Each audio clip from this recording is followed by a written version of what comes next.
Good evening, everyone, and I want to welcome everyone to the first monthly meeting for the Township Council for Admaston Bromley. I want to welcome everyone and extend to all a best wishes for a happy, healthy, and prosperous 2023. With that, I would invite everyone present, please join with me to open the meeting in the observation of a moment of silent reflection, please.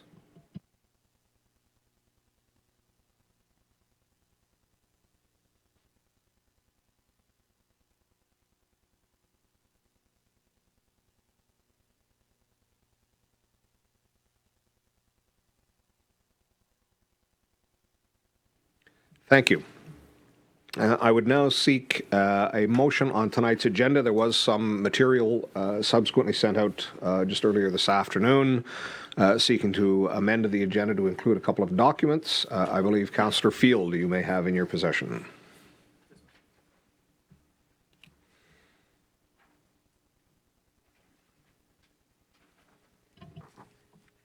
Moved by myself, seconded by Kevin Legree. Be it resolved that Council approve amending the agenda of January 5th, 2023 regular Council meeting to add the following items. 13B, Mayor's Letter to the Renfrew County District Health Unit, October 21st, 2022. 13C, Board of Health CEO Report, November 2022. And be it resolved that Council approve the amended agenda for January 5th, 2023 regular Council meeting. Thank you. Council, you've heard the resolution. All in favor? That is carried.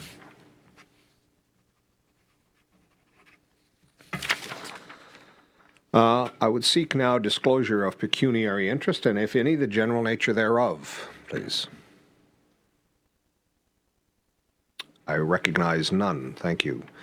I would now seek a motion to adopt the minutes of the council meeting held December 15th, 2022. I believe Councillor Hamilton.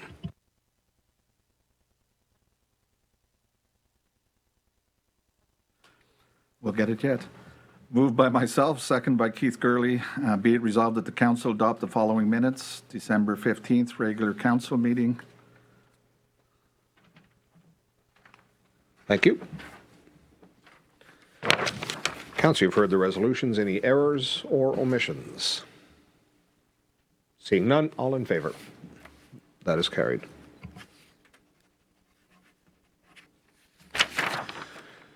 Very pleased tonight that we do have some guests with us. We have the chair of the library board of the Admaston Bromley Douglas Public Library, along with CEO and librarian Jane Wuda. I think I probably jumped right over. Susan Patterson O'Neill is the board chair, and Jane Wuda, is the librarian. Very pleased to have you joining us this evening. And I'm not sure, there is a delegation from the library? Yeah, they're coming to review 2022 for our council, especially as we have some new council members. Outstanding. That being the case, then I will yield first to the chair and invite you to begin. Thank you. Thank you very much for inviting us. I understand this is going to be more of a regular event. That in the past we haven't really come to council meetings, and you've requested that we show a little more representation, so I think we'll do that. I am the chair of the library board for another 3 weeks, when we'll see if I'm back in this spot or not. Jane has prepared a statement for us, or not a statement, but a kind of a history, a review for us. I should say at this time, we're really pleased to have Jane as our CEO. She does a spectacular job. Anybody that visits our little tiny library comments on how spectacular it is. And if you haven't been there yet, I recommend you go. Thanks, Susan. Good evening. This is going to be your crash course in library lingo and acronyms. I'm sure you're probably pretty good at acronyms already, but the library has some as well. As stated already, my name is Jane Wuda. I've been working at the Admaston Bromley Public Library for quite a while. I'm not even sure how long, I think more than 20 years now. I started as a volunteer and then worked as a part-time staff until I became the CEO. I took a 10-course program through the Ontario Library Service to get my Excel certificate. Ontario Library Service, or OLS, is a sort of parent organization that supports the library and all libraries in Ontario on behalf of the Ontario Minister of Tourism, Culture and Sport. So in the future, you will read references to Peggy Malcolm, who's the Ontario Library Consultant. Her name shows up in a lot of my reports. The Admaston Bromley Public Library was first established in 1977 as a joint venture between St. Mike's and Bromley Township. Originally, the library was in a portable next to the school, and today it's in a nice modern building, a vibrant facility that's housed right in St. Mike's. The library has computers, Wi-Fi, e-books, photocopier, printer, fax, etc. And again, I'm not sure how much you know, so I apologize if this is like too in depth for you, but I wanted to give you an overview. So I know a lot of you are new to the library, and one of you is going to be on the board, so that's exciting for us. The library is funded in a few ways. Each year, we apply for and receive the Ontario's Public Library Operating Grant, also known as the PLOG. That's about $5,518. We also get a bit of money from another library, as I'll talk about in a few minutes. The library does quite a lot of fundraising too, but the bulk of our funding comes from the municipality, so thank you for that. Recently, the library adopted a mission statement. The Admaston Bromley Public Library is a small rural library with a big vision. In this welcoming space, we will encourage creativity and innovation for everyone through community partnerships and a dynamic collection that fosters imagination, literacy, and lifelong learning. Well, you can imagine it took quite a while for our library board to agree on something like a mission statement. It wasn't easy to boil down everything the library does into a couple of sentences, but I think we've captured a lot of the most important aspects of what we do. We also brainstormed a list of words to help clarify what our most important values were as a public library. So those values include inclusion, dynamic collection, community connections, diversity, and intellectual freedom. So just to start with, the library is fully accessible and has a large print book collection. We also partner with CELA, the Center for Equitable Library Access, to provide resources for people with low vision or a sight disability. Last year, we got a small grant from the International Dyslexia Association to purchase decodable books. We have automated doors for the entrance and the washrooms. Even the shelves in the library are at the recommended height for better accessibility because we want to include and welcome everyone at the library. The library also works hard to have a diverse and dynamic collection of materials. We have books that represent people of all cultures, religions, abilities, and beliefs. Intellectual freedom and inclusion are important in a public library since we're publicly funded. We want to have books that represent everyone. That being said, the library also wants to reflect the area in which it is located. So not only do we have a large and exciting local interest section, but our patrons are encouraged to recommend books. Their input helps to shape our collection. So it's diverse, but also local. We use the word dynamic to describe our collection because it's exciting and it's always changing. Older or damaged books get weeded out and new items are added in. We're always looking for the newest book featured in TikTok's Book Talk. Because we are a small library, we are very fortunate to be able to borrow books for free through the provincially funded interlibrary loan system. This gives our patrons access to books from any library in the province. We have books, DVDs, puzzles, museum, and provincial park passes. We have STEAM kits, books to go kits, and of course we have the free ebook app called Libby that a lot of people use. Our township's big, so people who live on the far side, a lot of those people just use the ebook app, and that counts just as if they were coming into the library to borrow a physical book. Libby's free for our patrons to use because we buy a membership to it. So I tell people it's free, but of course we have to pay for that. But it's a great investment. In 2022, we lent out about 2,423 ebooks or audiobooks via Libby. About 5,293 physical items were borrowed through the library, like books or puzzles or DVDs. So that means in 2022, approximately 7,716 items were borrowed through the library. That's a lot of reading and a lot of learning, and that's a lot of benefits to our community. Community is a core value because the heart of the library is the people it serves.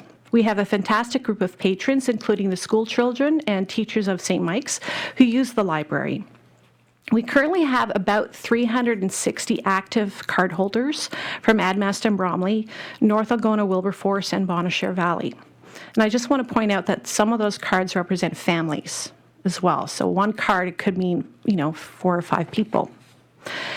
The other two townships, those other two, North Algona, Wilberforce, and Bonnechere Valley, pay us a little bit of money each year so that users from those townships don't need to pay for our library card.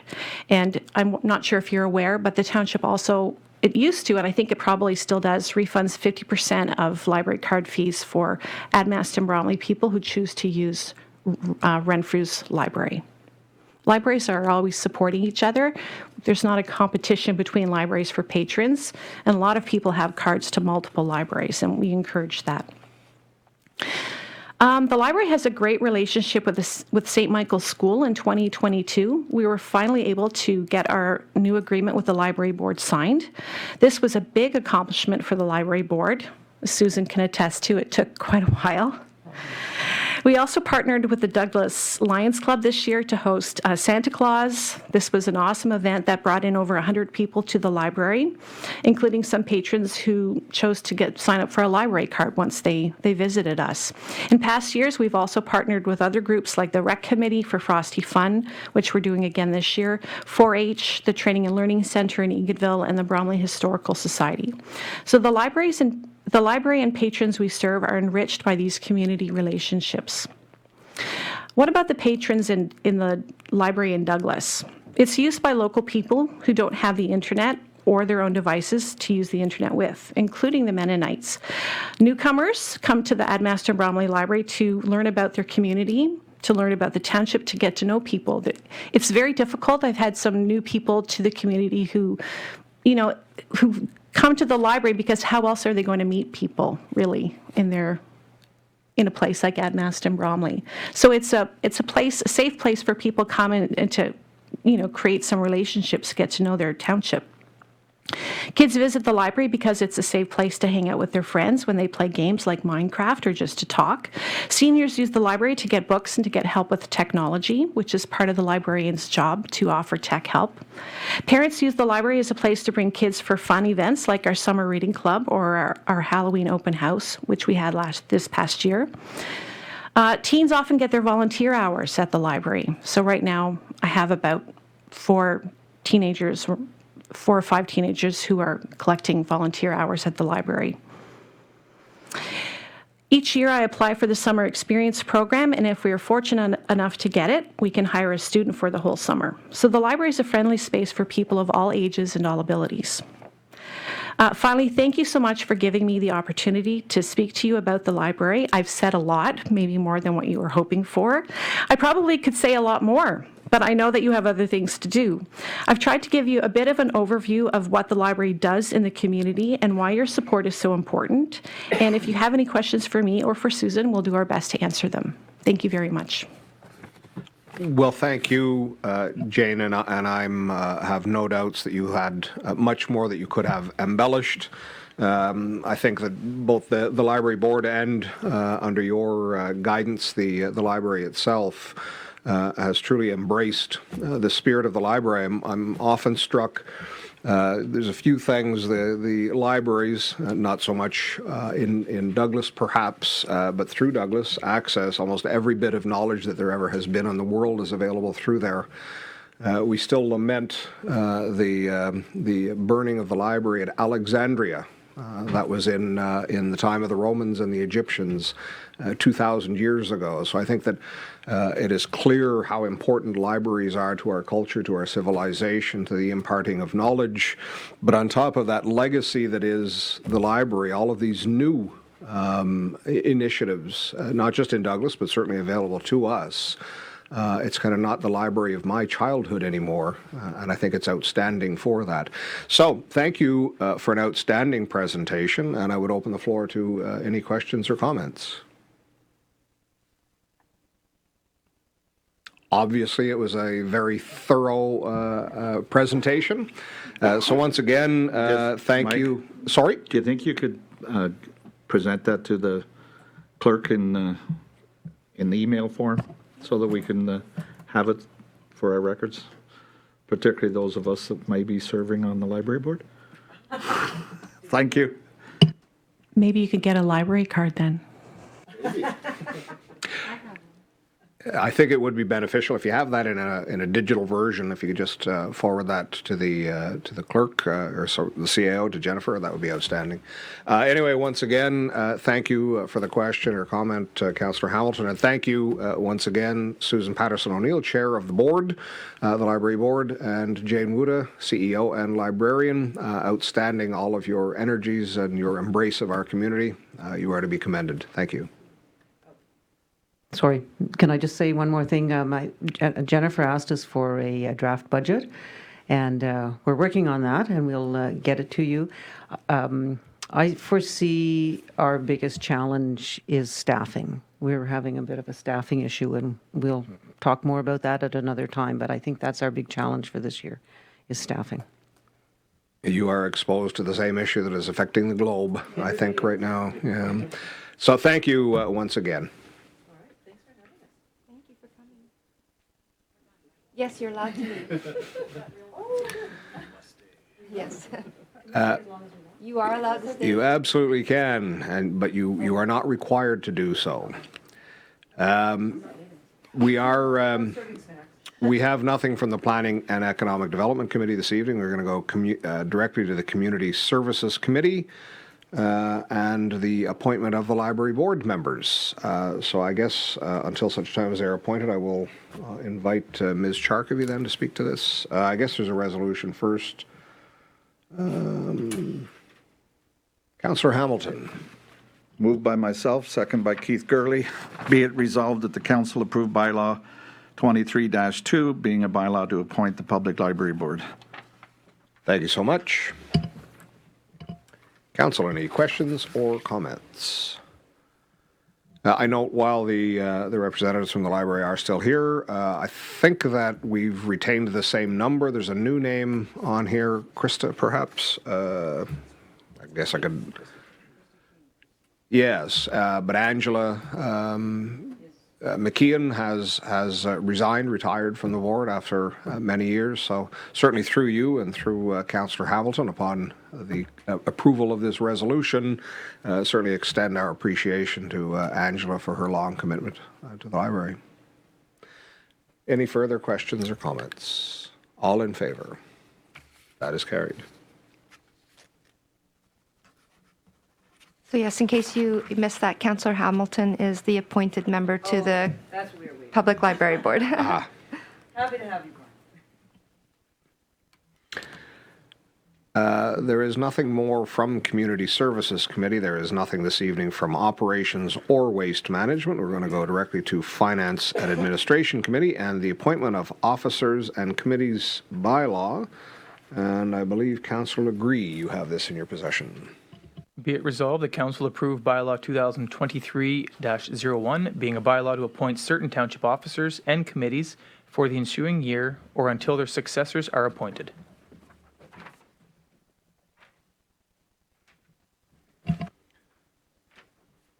Thank you, Councillor Legree. Council, any questions, comments?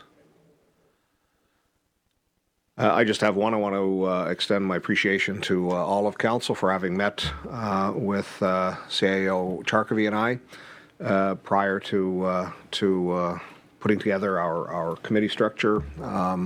It was a work in progress to try and accommodate as many of the desires, wishes as any of the individual councillors had. We feel this has done a pretty good job of doing so. So I certainly welcome you to your new positions. With that, oh, sorry, Ms. Charkavy. I'll just let everyone know that tomorrow I will be emailing you your first meeting dates for certain committees that you are on, so the library, fire, Renfrew Chamber of Commerce. I can't remember which one you're on, but recreation, yes, and all that. So I'll be emailing you contacts and some dates that I've been able to get.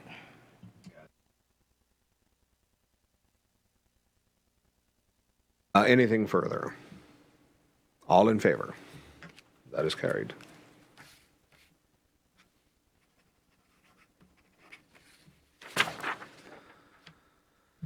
Item 11B is the borrowing bylaw. I believe Councillor Gourley, you may have this. Moved by myself, seconded by Brian Hamilton. Be it resolved that council adopt bylaw number 2023-05, being a bylaw to authorize the borrowing of money from time to time in order to meet current and capital expenditures of the township for the year 2023. Thank you very much. With that, I presume, Mr. O'Reilly, did you wish to speak to this? Thank you, Mayor Donoghue. This is typically, and I was kind of disappointed, this is the first time in my career that this is not bylaw number 1 of a new year, so I was a little slow getting my report done, and this is bylaw number 3 or 4 or 5. Within the Municipal Act, there's a provision that a municipality can arrange short-term borrowing until it collects tax dollars. And typically, if a municipality is in this situation where they have maybe a construction project on the go or some kind of major renovation or major project or major acquisition in the first couple of months of a year, we don't collect any tax dollars until the first installment, which is typically the end of March. So we have a stretch there that the bank balance could drop down below a desirable level, so we have an operating line of credit arranged with the Bank of Montreal and Renfrew. It is a requirement that we renew this arrangement annually, and it also establishes our borrowing limit. Now, the reason for the bylaw is that if, God forbid, something happened that our bank account did dip below a certain level, this is like automatic overdraft protection. We're automatically covered so that we can clear any checks that have been issued. In the absence of this bylaw, this group, the council, would have to gather for a special meeting to approve a loan at that point in time. So this is like an operating line of credit. It is in the amount of $500,000. The limit is $500,000. And I'm pleased to report that in 2022, we didn't have to use this facility whatsoever. In 2021, when there was more major projects going on, we had a couple of very significant major capital projects. We did dip into this very briefly until we arranged for a long-term debenture through the province, and then immediately we repay that. So there are restrictions in here. These aren't restrictions that I've invented. In the Municipal Act, it says that we can borrow up to 50% of our total estimated revenue for the first 6 months of the year. And then we could, after October 1st, for the first 9 months, after October 1st, we can borrow up to 25% of our forecasted revenue. And I just, for information purposes, have said taxation revenue alone for the municipality is about $5 million. So we could borrow up to $2.5 million for the first 9 months. But the limit that we're going with right now, and the limit within the agreement that we have with the bank, is $500,000.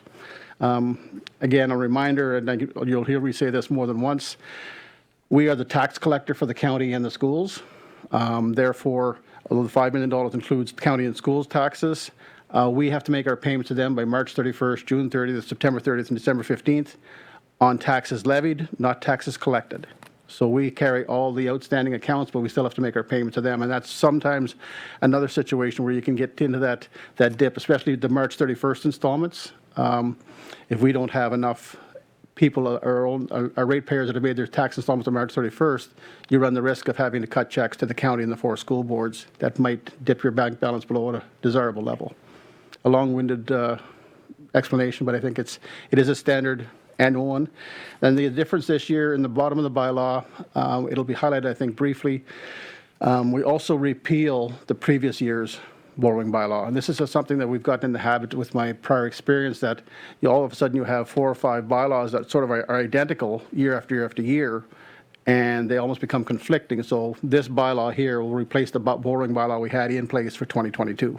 So this is specifically for the year 2023 then, which then forces the treasurer of the time next year to bring forward a new bylaw at that point in time. Thank you very much, Mr. O'Reilly. It was a very comprehensive report. I'm just wondering, and I want to be very careful not to perhaps confuse council, but does this impact on our servicing limits, i.e., the government through our annual reporting, the what's called the financial indicator report, financial information return? Ultimately, the province establishes what our debt servicing is. We're not remotely near that, but does this actually, is this included into that formula as well? Typically, when what you're referring to is the annual repayment limit that the ministry provides us with based on our financial information return and our financial statements. Correct. Which basically tells us that's the maximum amount the municipality can borrow at any point in time, because in order to meet your debt commitments for principal and interest, it can't exceed a certain percentage of your total revenues. We're nowhere near that limit. Now, to answer your question specific to this, if at the time we go to borrow money, for example, if we were going to debenture something June 30th this year, and we had an operating amount outstanding at that point in time, yes, it's only if there's actually money borrowed at that point in time. So typically this one here, it floats up and down in a year. And again, if you go to debenture or borrow long term, it's as of the date of the debenture, what do you have in outstanding debt? So to answer your question, yes, it could if we actually have tapped into the facility. If we have borrowed nothing, it has no impact on it whatsoever. Yeah, just to be certain, those annual servicing cost maximums are very high. I would be quite concerned if we even came remotely close to approaching that. I was just kind of, and I don't think that that's a likelihood, especially not with $500,000. You wish to speak to that, Mr. O'Reilly? I think it just came back to me. The limit is, I think it's 25 cents on the dollar you collect. So you cannot commit to debt principal and interest payments that take 25 cents out of every dollar, and not just tax dollars, all your grants and everything. So it's quite a large sum that you can borrow. There is still a capability or capacity to go beyond that, but it requires ministerial approval if you have to, for whatever reason in a particular year, exceed those thresholds. But I'm not aware of any municipality in this area that has ever been anywhere near that threshold. Yeah, and for council to keep in mind, and I'm not sure when we anticipate seeing the financial information returns. Is that towards the latter part of the year? Is that in the spring, Mr. O'Reilly? The financial information return is part of the year-end audited package. So the audited financial statements, the addendum or the attachment to that is the financial information return. And typically within 6 months of that, we get a financial indicator review, which the ministry prepares that says, and what it does compares you to like-sized municipalities in sort of a similar geographic area and says, your debt, the amount of debt you've got relative to your revenues is either low, moderate, or high. And it's just an indicator that, how are your neighbors doing relative to you? And that's one that I will bring forward the first time we have a finance committee or this month so we can review the results. And those will be the results of 2021 fiscal year, which we just received in November. It takes quite a while to go through it, but there are a couple of indicators where we are in the moderate level. The majority are in the low, and that's where you want to be. Absolutely. Thank you for that. Anyway, any further questions or comments on the resolution before us, Council? Seeing none, all in favor? That is carried.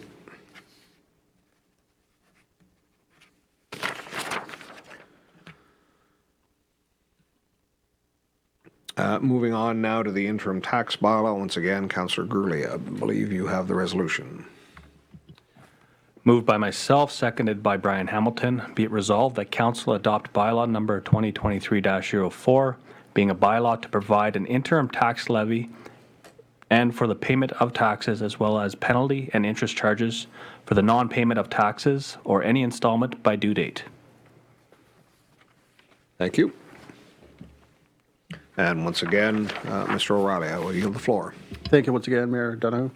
The report itself highlights the sections in the Municipal Act that provides for the issuance of interim taxes. Without getting into the details, it's basically an interim tax or a cash flow for the municipality.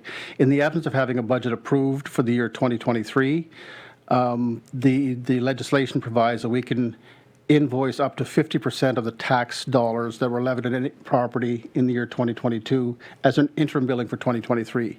And then once we pass our final tax rates and tax budget later in the year, when the final tax bill goes out, then that's the adjustment. So this provides a cash flow for the first 6 months of the year, or in the case of Admaston Bromley, 8 months of the year, because the final tax bill installment isn't due until August 31st.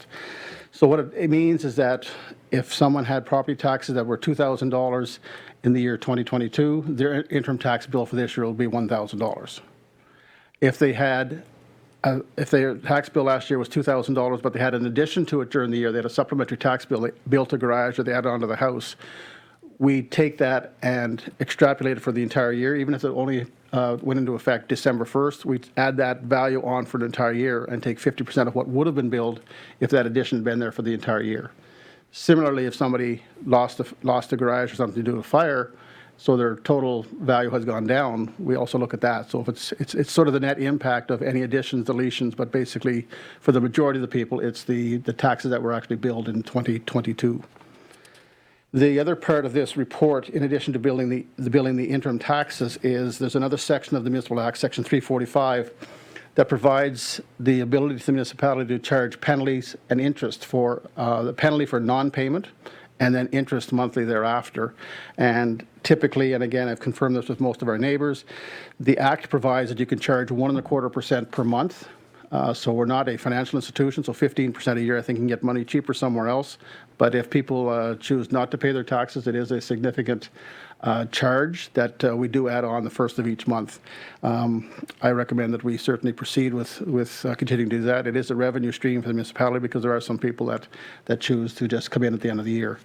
We do have approximately 300 properties on our pre-authorized debit setup, which isn't a bad ratio, but it's not high. So I think in 2023, I'd like to see a more active sales pitch, if you will, to try to encourage more people to do it. We have a number of property owners that have their own payment system, that they're actually going in monthly and making payments, but it might be the 4th of the month this time and the 8th of the month next time and the 12th of the month the following time. And if they miss a payment, then they get hit with interest. So if they actually had it formalized where the payment comes out the 15th of each month through the system, it's an automatic debit withdrawal. It makes administratively, it makes it a lot easier, but it also makes it simpler for the ratepayers as well, because you make payments over the 12 months. So we're going to try to encourage to get more participants in that pre-authorized debit program. And the final thing that's in this report that's part of the bylaw is that the interim tax levy, if approved, the due date would be March 31st, which is a Friday, and that's typically in line with what the township has always done, the last day of March, if it doesn't fall on a Saturday or Sunday. All right, thank you once again, Mr. O'Reilly. Council, once more, any questions or comments? Councillor Legree. Just on the pre-authorized payments, and please correct me if I'm wrong, 8 years ago when we started this, we only had, I think, like 100 and some. We had less than 200, I believe, that were direct debit or whatever. So, I mean, we have made some progress in the last few years, and by all means, keep going. I just wanted to add to my councillors a bit of history on that we have been increasing it over the years, and I think it's great if we keep going. That's all. Thank you. Councillor Hamilton. Yeah, Mr. Riley, would it be a time for me to ask what percentage of our ratepayers would fall on the other side of the coin and use the 1.4% or 1.5% per month, or our tax arrears? Would you be able to share a number at this point in time on that one? Or? I would estimate, based on a preliminary December 31st arrears listing, that there are probably 150 to 200 names on it. Thank you. Based on 2,500 properties, so 10%. And that's another financial indicator that we do get a report back from the ministry. If your taxes outstanding at the end of the year exceed a certain percentage of the total taxes you billed, and I think the threshold is less than 5%, it's moderate. Between 5 and 10, it's, that's low. Between 5 and 10, it's moderate. And if over 10% of your taxes are outstanding, that's considered high and it's a flag. And if I may interject a personal anecdote here, when I was with the town of Renfrew, 1 year out of all the years there, we actually hit the high on taxes receivable because we had one property in the town that the billing was over $500,000 and the payment came in January 4th. So, but December 31st, that bumped us up by $500,000 and put us at 15% taxes outstanding. So it is a pretty strong indicator, but I think my estimate, Councillor Hamilton, would be like 150 to 200 properties. Thank you. Yeah, and it's important to keep in mind, too, I will come to you, Councillor Field. It's important to keep in mind some of those will be delinquent as opposed to late. And I will acknowledge that I used to be one of those before I sat on council, and I thought being tardy and delinquent with my payments was not indicative of a sound presiding officer. In any event, those that do come in at the end of the year to pay, they are as Mr. O'Reilly has suggested, a pretty good revenue stream. Those reliable payees that are paying that extra 15% on their tower, at least on the early part of it. Councillor Field. I was just wondering what has been done in the past to boost our numbers from, 100 to up to 300. What have we done to boost the usage, and what do you think we could use going forward to continue encouraging that? So typically it's, Mike, and I've only been here a very short period of time, it's the conversations to hear at the counter when someone comes in, if they'll inquire about it. I know from my past experience, we have actually, and I've seen it in the newsletters that come out with your tax bills, it's in there. We've typically included in part of a new property owner package, like welcome to Admaston Bromley, here's an option you have available to you. It's social media, it's promoted there as well, but it's just, I think it's that, excuse me, I will be sending out a series of love letters in January to people that are in arrears.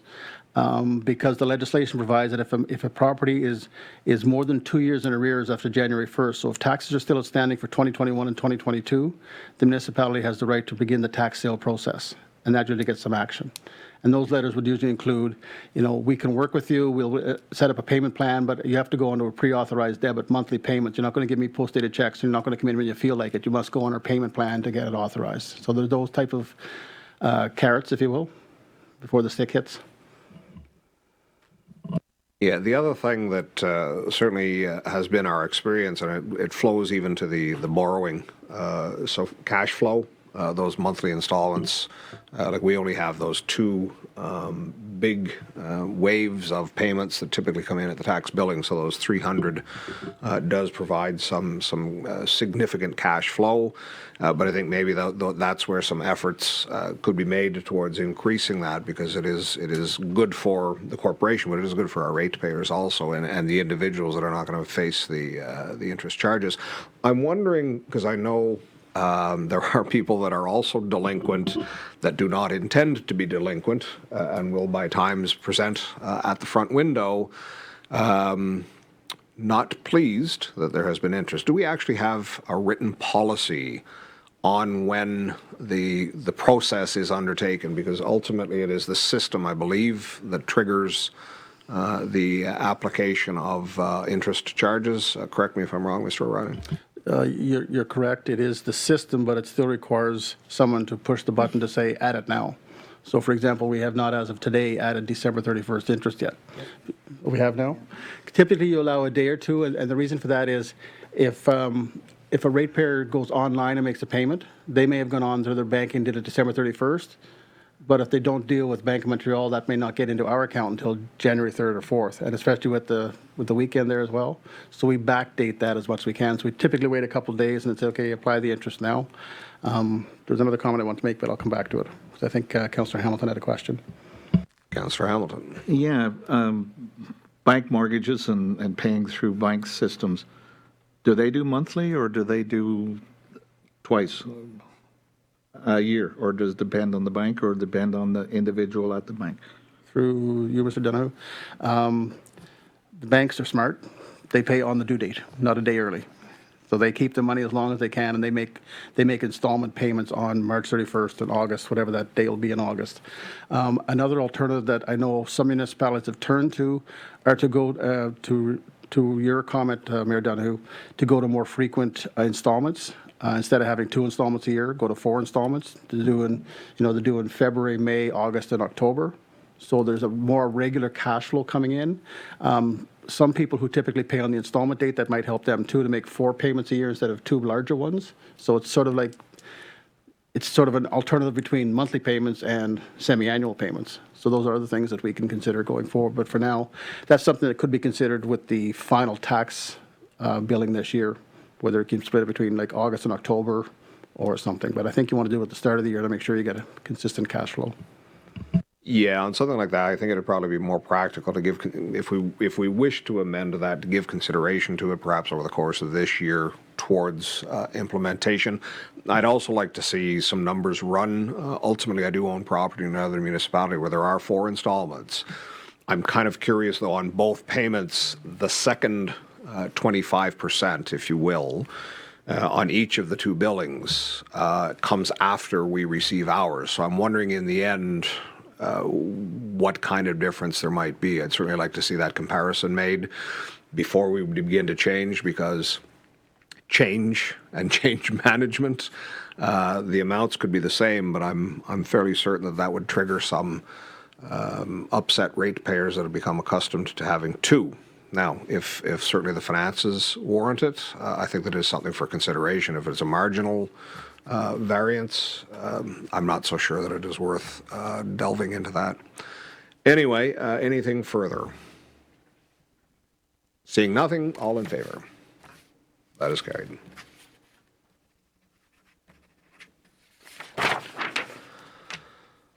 County of Renfrew flood hazard. Councillor Legree, please. Moved by myself, second by Angela Field, be it resolved that the council directs staff to draft a letter of support from the Township of Admaston, Bromley, confirming our participation in the flood hazard identification and mapping funding application.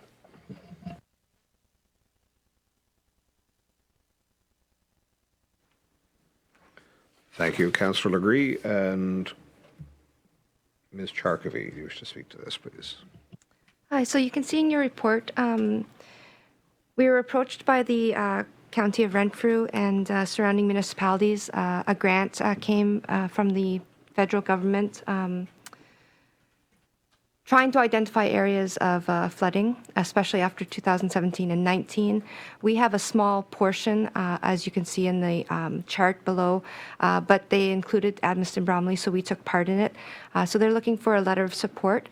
As indicated in the report, should one of the municipalities not join, then that would all those numbers would have to be changed. But from the meetings that we've had, everyone is very much interested in having this extended information.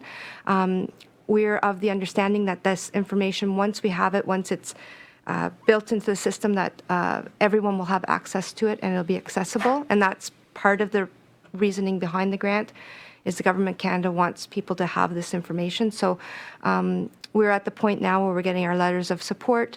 The County of Renfrew says we can bill it over 2 years. It's not a large amount, but we can bill it over 2023 and 2024, go under emergency management. It seems to be a very good program and something that our ratepayers, our property owners will hopefully be able to use once it's up and running. Thank you. Questions? Councillor Hamilton. Yeah, is it based on kilometers of waterways, or I'm noticing population-based differences? It's not based on urban centers versus No, rural. it's based on our shoreline of what water fields. So I think that for us it was. I don't think we have the Ottawa River in Admaston Bromley. I think we just have the Bonashare. So it's just we have 5.14% of the shoreline, and so that's how it was built. And they took it through all of the. So some of them had Ottawa River, some of them had Bonashare, and then whatever that percentage was, and that's how they came out to the billing model. Does that answer your question, Councillor Hamilton? Close enough, thank you. Close enough, okay. Any further questions? Councillor Legree. The flooding in 2017 and 19, we didn't have any claims those years, did we? I'll take the first stab at that. There are two. I have to be very careful. With the disaster assistance, there are 2 streams. One is the municipal stream. We didn't have any issues in 2019, or certainly anything that rose to the threshold of making any kind of a claim. 2019, actually, the internal rivers were fairly moderate. 17 was the cataclysmic flooding on the Madawaska and the Bonnechere, the Petawawa River. 2019 was primarily the Ottawa River. Conversely, we had major damages in 2019 because we had a culvert blowout. In fact, I'm not sure when we finally got our like $400,000 claim out of MDRAP or whatever it's called now. That might have impacted even in 2022, or rather 2021.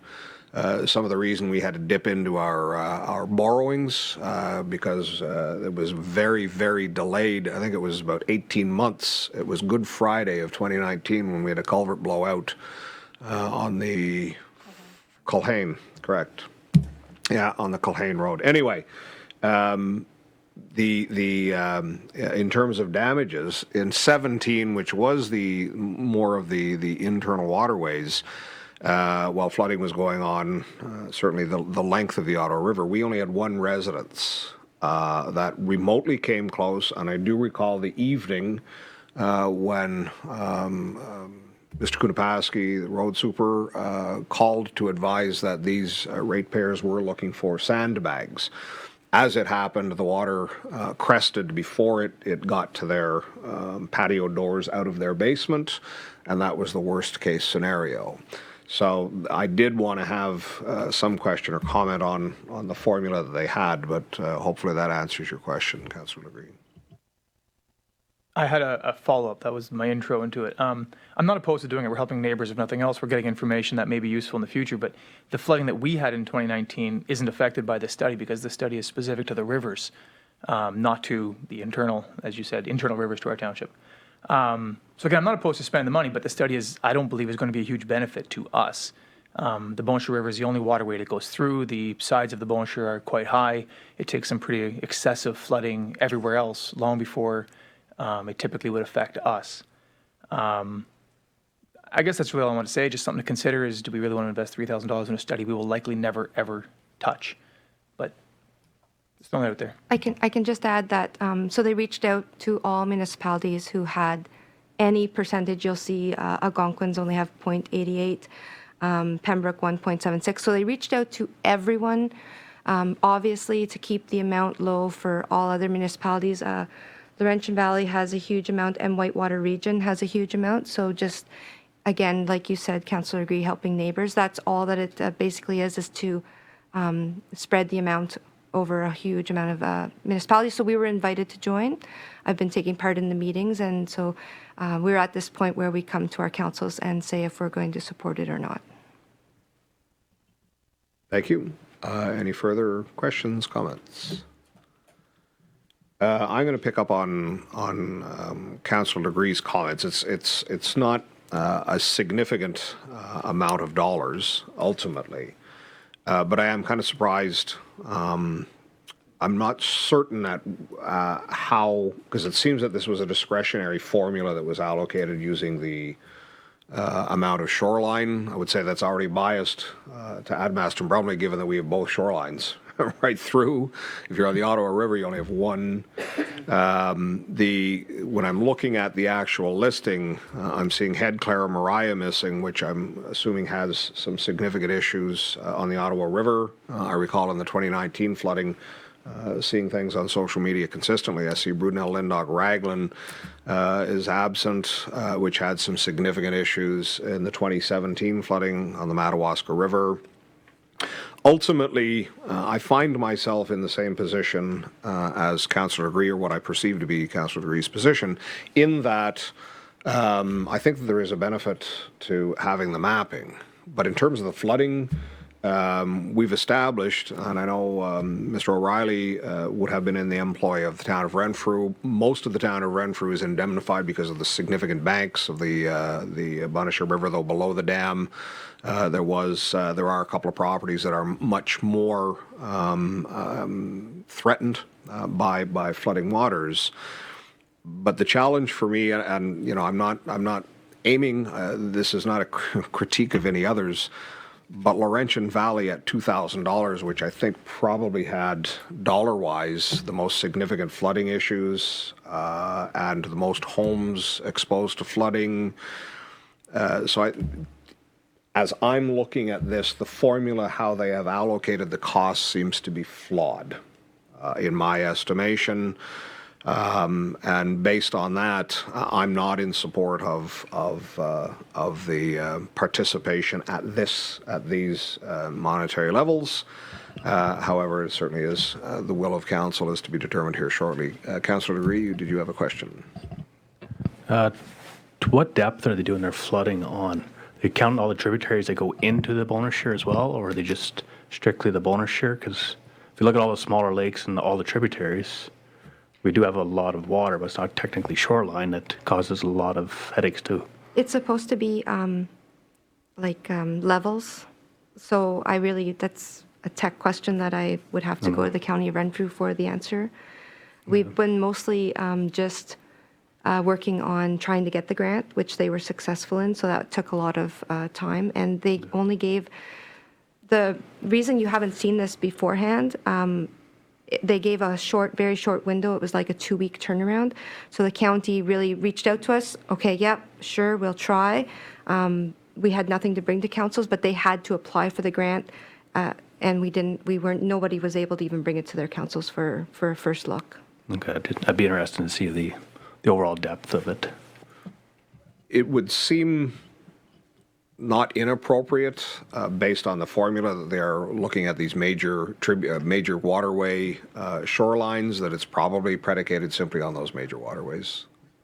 Councillor Field. I'm just wondering, the Snake River flows through Admaston Bromley as well, does it not? And I'm thinking of the significant flooding that went through the Bar Line area during the flooding. So sort of like what Councillor Gorley is saying, maybe it is just based on the shores, but we do actually have some very wet, low-lying areas. So it might. I'm not a fan of the amount in comparison to several other communities. I don't know if there's a way to revisit that. Aside from people in the low-lying areas in our community, I don't know that this would be as beneficial to us as other communities. And we're just looking at the numbers, we're paying a significant amount compared to some of the other communities that would probably benefit from it more than us. And we have a significantly smaller tax base than some of the, like Arnprior even. So I don't know that it's fair to our ratepayers that we're sort of taking the brunt of this. So I don't think that I would be able to support this either. That's fine. I think that in fairness, in deference to Ms. Charkavy's comments, this seems to have come up with short notice, short application time. So this is not certainly a criticism of the county. I think that they are to be commended for doing this. And I think it probably got thrown together with some urgency. But that certainly is where I am. I think that, just based on the dollar amounts, it's not a significant cost, but it is a significant, in my estimation, an overrepresentation of the apportionment of the costs. So for that reason, I'm not in support. Councillor Grilling. I'm just curious how they calculated the shoreline, if they did go both ways, both sides of the bonus share, or just count the actual river? Because you could assume that one side of the bonus share being so narrow that the other side's going to be similar structure, right? They're both clay, they're both going to be rock. It's not like the Madawaska or the Ottawa where it's very distinctive. I'd just be curious on the calculations. Yeah, I don't know. Councillor Legree. So on the second page of the report, it actually says one side of the shoreline. So whatever percentage was, they took the bonus share and they only charged us one side, whereas the Ottawa River, since we only own, like Ontario only has one side, they only charge one side. So. Okay, so it's the area that has the potential to be exposed to flooding, even if the terrain and the geography does not suggest that it is likely to have significant flooding. Anyway, I think that we've had a pretty good discussion. Councillor Legree? I'm at the same mind. My intent would be to go against this right now. Could we ask Jennifer to suggest that we could be brought on board if the funding was better balanced? Good grammar. Yeah, I think we can leave that open. I can't recall. Does the report actually say what the deadline is for the commitment? Is there a potential for a reconfiguration of this? We weren't given a deadline date. We were just asked to bring this towards our councils. They've already received the funding, and whomever goes in, we'll pay up to that 60,000 will be distributed throughout the municipalities. Okay. It seems then, without going into the next stage, we have a resolution before us at this point, unless... We can defer it. Well, we could, okay, if that would be appropriate. I was going to say we should deal with the resolution. Either I had not thought of deferring or amend if that was the case, or simply vote on it straight up. What is the will? Does council wish to perhaps defer this and direct that staff correspond with the county to see if there is opportunity to amend the formula? Councillor Legree, you would be prepared to move that this be deferred? That is correct. If you could actually write that as well, please, then.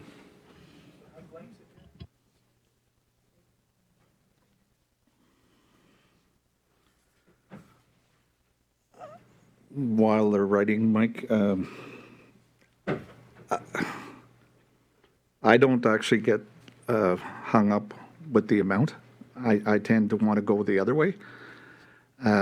Given that we have a lot of significant wetlands, we have a lot of low-lying areas, we need to be participating with our neighbors on a more regular basis to resolve some of the issues on our tributaries that feed into their waterways, being, I think if the Snake River starts up above and anyways and ends up in the Muskrat, and the Muskrat ends up in the Ottawa, and all tributaries in between. So as a good neighbor, I'm in favor of spending the $3,000 as it sits. Don't mind questioning the idea, like I thought it should be based on population base as much as it should be based on shoreline, but that's why I asked my preliminary question. But I speak in favor of this $3,000 and the goodwill that goes with that expenditure when we come to either the next flood or the next drought or whatever is required. We find ourselves very precariously in a position where the upper tier municipality has to be responsible for all areas under the Ministry of Environment if it comes to, we don't have a CA, conservation authorities, so the upper tier municipality is tasked with looking after and managing all those affairs if and when it comes to drought, if it comes to flooding. We have been very successful in this county by cooperating and being part of that. This is, in my humble opinion, just an extension of that, and that's why I would speak in favor of this and move on with getting the best out of it as we can, but leave it at that. Thank you. Councillor Legree. I kind of agree with Brian saying, other than this study seems to be focused only on the major rivers. If it is focused on all of the waterways and the water sources in our township, I would be far more interested in it. But if it is only focused primarily on the major rivers, which, the Bon Chevaux River, I don't believe the Bon Chevaux River is much of a threat to us. So I just don't like the idea of taking on this much dollar amount without the advantage of the other waterways. I think that I would still be of a mind that could be accommodated within the correspondence seeking clarification from the county. If in fact the mapping is just the actual mapping is going to be exclusively along these waterways and is not to include the Snake River, then I think it becomes even less utility for us. Mr. O'Reilly, I think you had a comment perhaps? If I may, I caution the inclusion of other bodies of water that run specifically through the township, because that would increase our percentage of the shoreline and in fact increase our costs. I'm not sure. I think the last point made is one that's certainly worth clarifying. If they're only studying those 4 rivers, or are they looking at the entire county, and the basis they chose to allocate the cost was based on the big rivers. I question why 6 municipalities are excluded from this. Of the 17 in the county. I'm pretty sure Deep River has a fairly significant frontage on the Ottawa River, as does Head Clara-Marai. I believe the Madawaska River goes through Greater Madawaska and Madawaska Valley, so I'm not sure if CAO Charkavy knows if they indicated right from the start that they're not going to participate? So it's possible that they said they weren't going to participate. I do know that Greater Madawaska is not included because they did not have any shoreline that was going to be part of this mapping process. Madawaska River flows right through, that's why it's called Madawaska yes, Valley. and so Greater Madawaska actually contacted me to find out about these meetings that I was attending.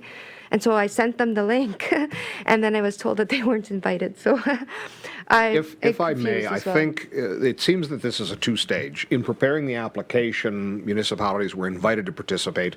There was no compulsion. There was no mandatory participation. So I'm presuming that those not listed simply chose not to participate. So I think that, once again, I'm going to land on, I think that there is basically no risk to corresponding seeking clarification from the county on that. So I would certainly encourage the continuation of the motion to defer. Councillor Agree. Just want to know how I want to finish writing this. I would be it resolved that council defer the resolution on flood hazard identification until, like, what are we asking Jennifer to do? So just to a future meeting? That's why I want to be careful, because I know this does matter. Your mic's not on. Right, there is a specific action we wish to have, so we are deferring it while staff are directed to correspond with the county of Renfrew to obtain more information with respect to where the mapping will occur and the funding formula, any potential of revising the formula.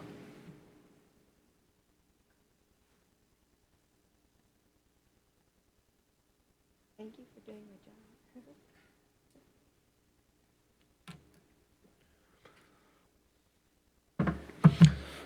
It's about 25 minutes on $3,000. The budget's going to be a tough one this year. Okay, let's get you to read the last little bit out of it. That's just not required, I'm going for it. Covered waters? Yeah. Water rails? Covered, yeah. Squeeze every nickel. Covered water? I don't know what it's called. It's okay. Water I'm sources? going to clean I it gotta up. read stuff, I gotta read stuff. You'll make it pretty? Get back. Later. Move myself, second by Angela Field, be it resolved that council defer the resolution on flood hazard identification until staff can clarify funding formula and covered waters.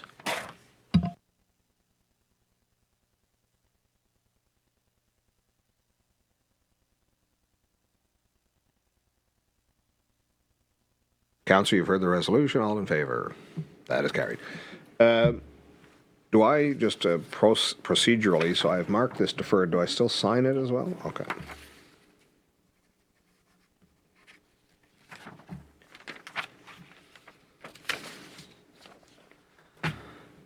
Thank you. And finally, moving on to 11E, cost of living adjustment. Councillor Gourley, I believe you have this. Moved by myself, seconded by Brian Hamilton. Be it resolved that the council approve bylaws 2023-03 and 2023-06 to amend the employment bylaw and the council remuneration bylaw as amended to be adjusted to reflect a cost of living adjustment by 3% effective January 1st, 2023. Thank you. And Ms. Charkby, did you wish to speak to this, please? Yes, thank you. As council may not be aware, but for bylaw 2020-58 was our employment bylaw was added in that COLA be brought for council December, January. So that is why we are bringing this report to you today. We did this similar report last January as well. Last January, we did a COLA of 1.5%. This year, you know that COLA is quite high. I have listed all the municipalities. Kildoo, Haggerty, Richards emailed me today. They did 4%. In speaking with our interim treasurer, we felt that 3% was sort of what all of our neighbors were doing. We did just do an organizational review in 2022 to bring us up to our comparators. Staff is recommending a 3% to keep us in line with our comparators so that we do not fall back behind, and thus making another, in 5 years, having to readjust and look at that again. We'd like to stay with them, so we're bringing this forward to you today. Thank you. Council, questions, comments? Councillor Legree. So we did just in September finalize, and I think it was a pretty substantial increase we gave at that time. I'm okay with 3%. My first instinct was 3% is not enough when you look at the numbers that are on there, and we're just going to keep on falling behind. But the fact that, as Jennifer pointed out, our direct competitors, being our direct neighbors, only went up about that much, and the fact that we did just realign in September means we're actually a little bit ahead of everybody else to begin with, or where we probably wanted to be. So this time I'm quite content with 3%. Thank you. Anything further? Councillor Hamilton. Yeah, I guess I'm unaware of what the settlements were, what the adjustments were a year ago to salary and wages. I firmly believe that we need to be comparable, if not with our neighbors, if not with other positions in the county, if we're going to retain and keep good staff. I noticed looking at these same numbers that Laurentian Valley is 6.9, who is a neighbor. Boncher Valley, I believe, might have some land neighboring at 5%, Whitewater at 3%, 3.5%. Laurentian Valley, really up there. I understand they've got a tax base beyond ours. But again,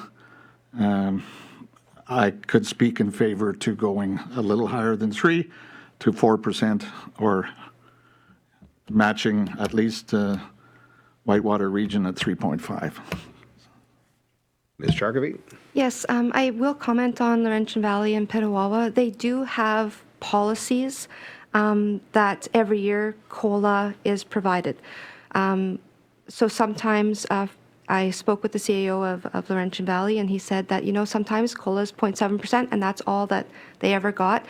They do not have a union, neither do we, but sometimes unions will negotiate higher amounts. So he did find it hard to bring that to council, and they have actually just amended their policy. They are going to follow COLA, but they're capping it for future years. They found that it was a rather large hit to take, but they have a policy, and you either follow your policies or you don't. It's not a policy, we just have in the bylaw that we bring it to council and we bring a recommended amount. And speaking with the interim treasurer, we do want to stay with our comparators, and I'm very happy to hear that you want us to go higher, and we will do that. But we also want to be fiscally responsible as well, and we felt that 3% was a good match. We don't want to fall behind either, but we also realize there's a lot of spending that needs to be done in 2023 as well. Councillor Field. If I could, or if we could get an idea, especially because the three of us here are new, what were the increases that, or ballpark, what was the increase that Councillor Legree was referring to in the fall, I guess, added on to this 3%, because that could actually bring us up level with if we just stay with the 3%? So what Councillor Legree is referring to is our organizational review. We had applied for a grant, and we had a consultant do an org review and pay equity, which you must do every 5 years, I believe. Pay equity has to be done. So they did that for us, and we did see some large jumps in some of the oh my gosh, I lost my words. Some of the positions, thank you. My position being one of them did see a rather large jump, and this brought all of our positions up to where we were with our comparators. So our comparators were Horton, who's similar to us, Whitewater region, a little larger, but they considered them a comparator, Killaloe, Haggerty, Richards. So that brought us up to where they are. By doing this, we stay with them. Now, with that being said, everyone in 2020 and 2021 did do organizational reviews. We were one of the last ones to get in because there were so many being completed that we weren't able to get a consultant.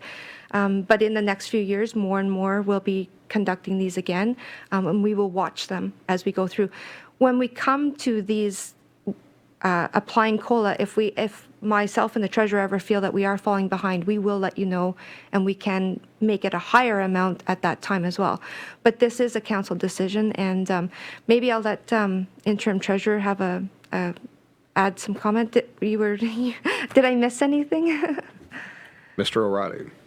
If I may, I don't think you omitted anything. To perhaps add to what you had said, when the consultants did the review last summer and came up with a recommended wage grid in basically effective September 1st, that was to provide comparison with our comparators at that point in time. So what CIO Charkavy is recommending is that our comparators are looking in that 3.5 or 3 to 4% range increase. If we go below that, we start falling behind again. So we have to maintain that same grid with our comparators, and that's why we're recommending 3%, because that will keep us in the range of the Greater Madawaska was the fourth one you had mentioned, but Greater Madawaska, Whitewater, Horton, and Killarney and Richards were the four comparators that the consultants looked at. As far as a matching for the type of jobs we have, for example, roads, the amount of roads and the winter maintenance, stuff like that, as far as administrative staff, like this. So they matched up positions as best we could, and those four seem to provide the best comparison for similar size. Now, granted, Whitewater's a little larger, but as far as the the services provided, perhaps a little broader, but the positions lined up. Again, a lot of our salary costs are in administration and roads, so that can almost go anywhere. So again, comparability was achieved September 1st. Now we're just trying to maintain it instead of falling behind. Mr. Field. That's sort of what I was looking at. That was sort of my understanding, is that as of the fall, we were on par with our competitive ones, our neighbors, and this 3%, which should fit in our budget, is going to keep us competitive with our neighboring municipalities. That was all I was looking for. Mr. O'Reilly. If I may, through you, Mayor Donoghue, again, this is strictly wages. One significant gap that I've identified in the last couple of weeks is on the benefit side. So I'm not sure. I want to go back and read the report that the consultants did to see if they looked at the compensation package as opposed to the hourly wage, because compensation package, which includes all municipalities in the county have OMERS, the pension plan, but when you come to the dental coverage and extended health care coverage and things like that, life insurance coverage, that varies from municipality to municipality. So I want to go back and see what the study identified as far as the benefit side of things, because my experience comparing to the municipalities I'm familiar with is that the package here could use some fine tuning, for want of a better word. Thank you. Anything further? A little more background. Actually, I have it pulled up in front of me. And it was imprecise. Ultimately the final report from Municipal Wayfinder Group, because at the time that it was delivered, we actually had some long-term disability, so it was somewhat imprecise given the potential return. At that point, with setting aside the long-term disability, it was 11.7% increase. That was across the corporation, and it varied up and down across. As Ms. Charkavy has identified, CAO clerk was substantial, administrative assistant was substantial. They hovered in between 3, 4, 5%. That's in addition to the 1.5% COLA that was introduced at the beginning of 2022.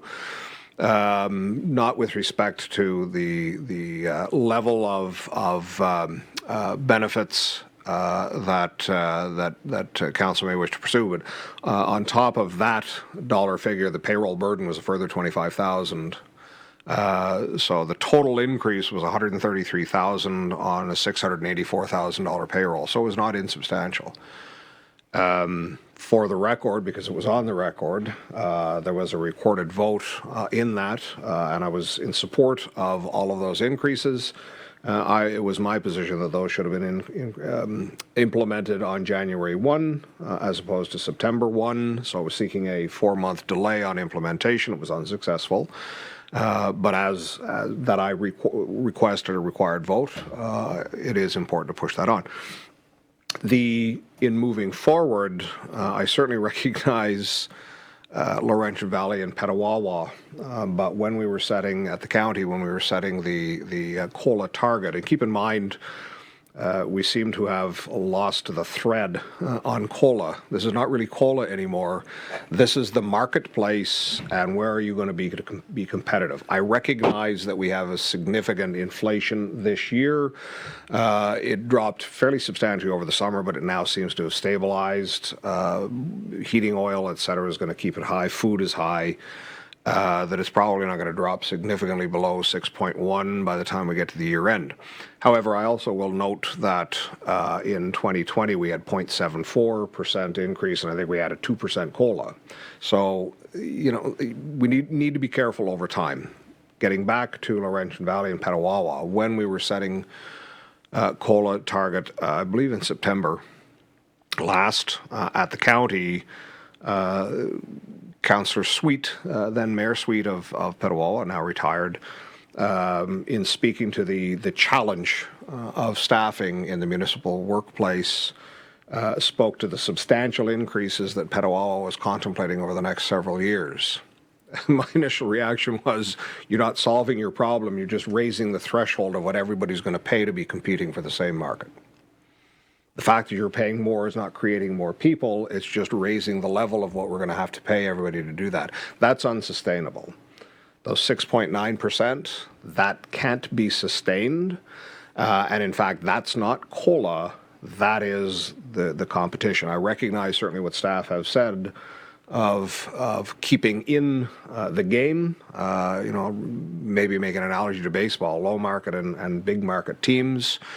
We are the Moneyball Oakland A's.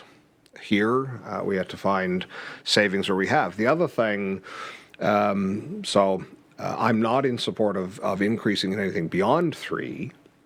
The other thing that should be borne in mind too is the people that are paying our tab are probably not seeing increases, are probably seeing flatlined.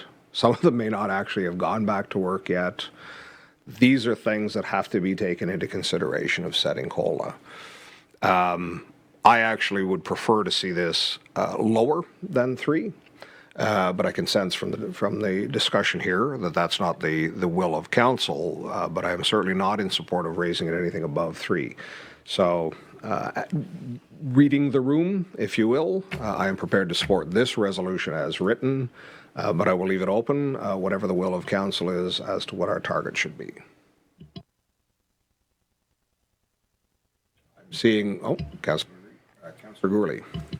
I think with what's coming year should be tight for everybody. I'm more with you on 3 being the max. If it is something that can be revisited, I think it's an easy decision just to stick with the 3.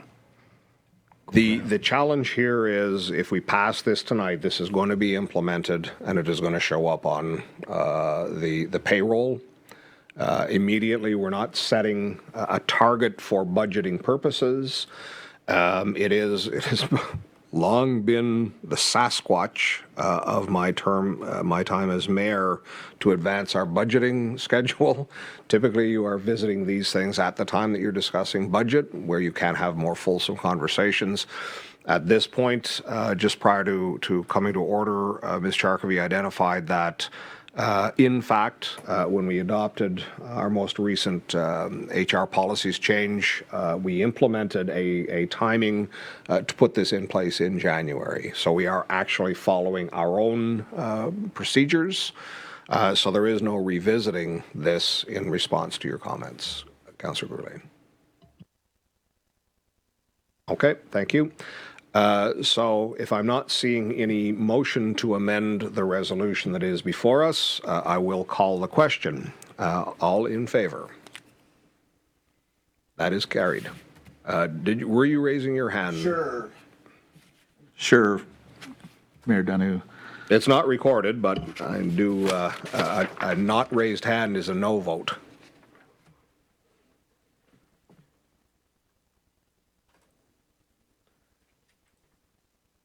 That concludes the Finance and Administration Committee report. We have nothing from Protective Services. County of Renfrew, I believe Councillor Agree. Just before I read this, I just want to confirm, since we added 13B and C, that has no effect on this actual resolution, correct? No, it is just background. I fixed it. Okay, perfect. Moved by myself, seconded by Angela Field, be it resolved that council receive the response letter from the Chair of the Board of Health concerning the closure of the Renfrew office of the RCDHU. And be it further resolved that council receive the following supporting documents. Mayor's letter to RCDHU, October 21st, 2022, and the Board of Health CEO report, November 2022. Thank you, Councillor Legree. Council, you've had opportunity to review all of the documents. You've heard the resolution. Any questions, comments? Councillor Field. Have they given any details on how they plan to actually provide us seamless and unaffected service? So in full disclosure, I was on the Board of Health right up until I was a board member at the November 9th meeting. At the inaugural meeting of the County of Renfrew, I was not returned to the Board of Health, so was not present at the November 29th board meeting. However, I was present at the September 29th board meeting, wherein the board actually adopted the recommendation to correspond with the County of Renfrew advising of the intent to vacate the premises. My concern then, my concern as a board member, my concern also as the mayor of this community that certainly is in the orbit of multiple communities, but certainly the town of Renfrew, was how services would continue to be provided. So, having said that, you were able to see the letter that we sent to the board. The reason I invited Ms. Charkeby to provide the supplementary first so that you would see the letter that began this, but also the reason I went to the CAEO's report is I found the response from the chair of the Board of Health unfulfilling. However, if you note from the CEO's report, they have identified an intent to find alternate location within the town. That they are undergoing a review. It was disclosed to the Board of Health in September that there were some challenges with the layout of the office at Renfrew County Place, the potential to hold like classrooms or clinics was not there, but there was no information given as to what would be provided in lieu of or in the alternative.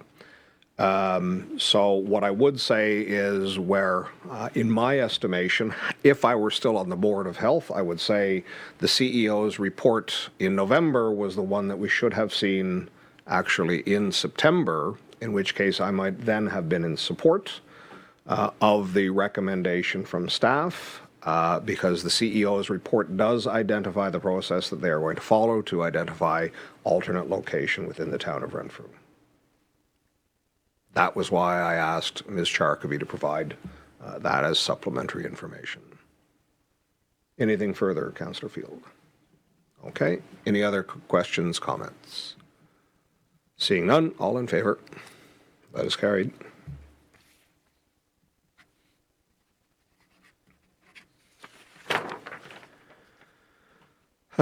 Bylaws, Councillor Legree. Moved by myself, seconded by Angela Field, be it resolved that council adopt the following bylaws. Bylaw 2023-01, appointment of officers and committees. Bylaw 2023-02, appointment of library board. Bylaw 2023-03, amend employment bylaw for COLA. Bylaw 2023-04, the interim tax levy. Bylaw 2023-05, borrowing bylaw. Bylaw 2023-06, remuneration of council COLA.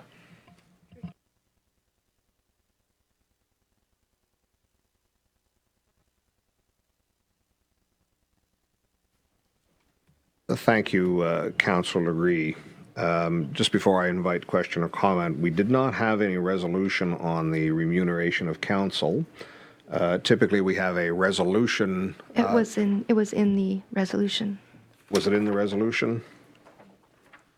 Not the bylaw, not this one, but 306. It's in the resolution. it is with respect to the bylaws. Mm-hmm. Yeah. This is the Well, this was the one on the COLA. COLA, okay, so council was included in that? Yes. Okay, thank you. You're welcome. Okay, thank you. Any questions, comments? Seeing none, all in favor? That is carried.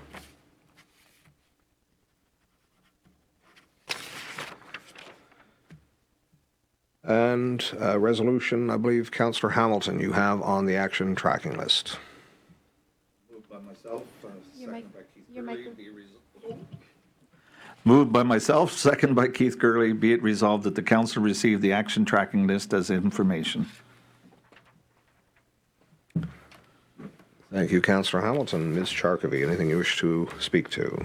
I want to apologize. I had meant to update the list, but I was sick over the holidays and I didn't get to it, so I have to look back through my notes. I'm quite certain that there's an item I have to add back in or add to it, but I can't remember what it is, and the cold took it away on me. So we'll have a better action tracking list at the next meeting. Okay, thank you. Any questions? All in favor? Carried.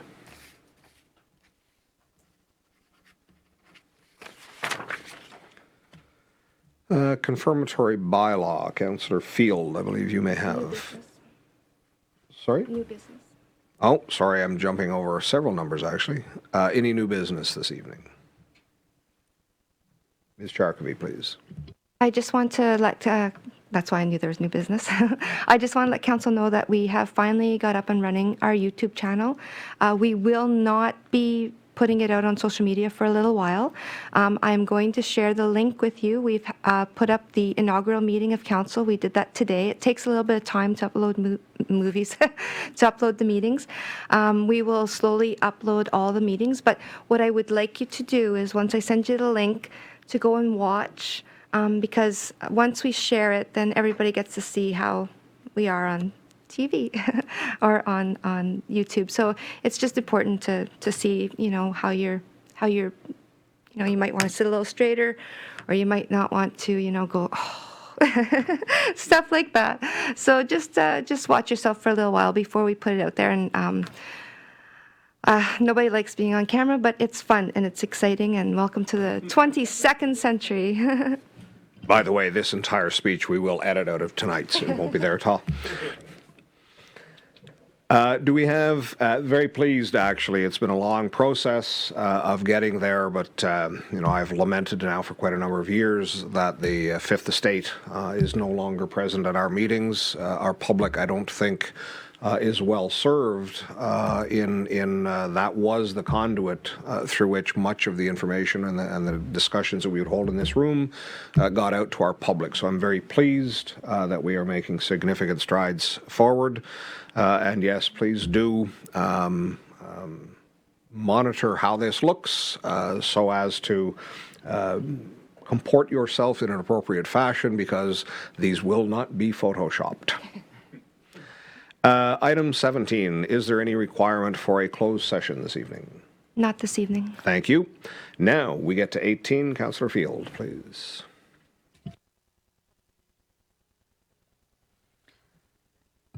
Moved by myself, seconded by Kevin Legree. Be it resolved that bylaw 2023-07, being a bylaw to confirm the proceedings of the Council of the Township of Admaston, Bromley at the meeting held January 5th, 2023, be now numbered, deemed read 3 times, and passed.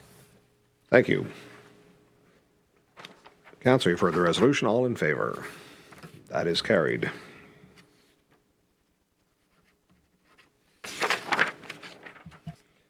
And once again, everybody's favorite resolution, Councillor Field. Oh, sorry, Councillor Legree. I just had a question for the question. Sure. Yep. I thought like 8 years ago when we first got into council that the council and employment COLA were tied together. That is, and I realized we did pick the same number this year, but I thought we put some policy in or something in there that meant that council always got the same that staff got. Yeah, and that's why they were together. Okay, but it's still 2 separate bylaws. It wasn't one bylaw that did both things. We still have 2 separate bylaws? Yes, because the council remuneration, I love that word, is its own bylaw. So we have to amend that bylaw and we have to amend the employment bylaw. Okay, good enough. Thank you. Okay, thank you. Any further questions? Councillor Hamilton.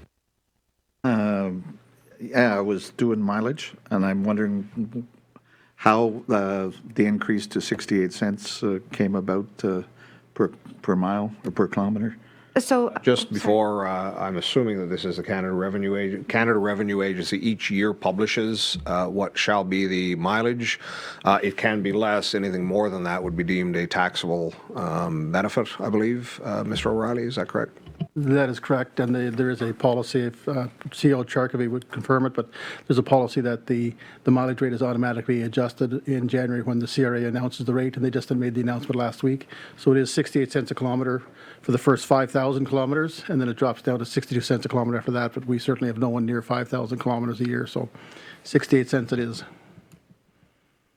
Yeah, I probably have the most kilometers in here, and I think probably 500 might capture mine. So we're a long ways away. Any further questions, Councillor Hamilton? Thanks for the clarification. Any further questions? Seeing none, Councillor Field. Moved by myself, seconded by Kevin Legree.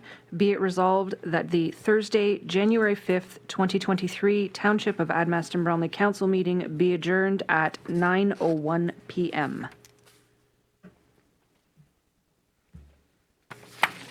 Thank you, Councillor Field. Council, you've heard the resolution. All in favour? Carried.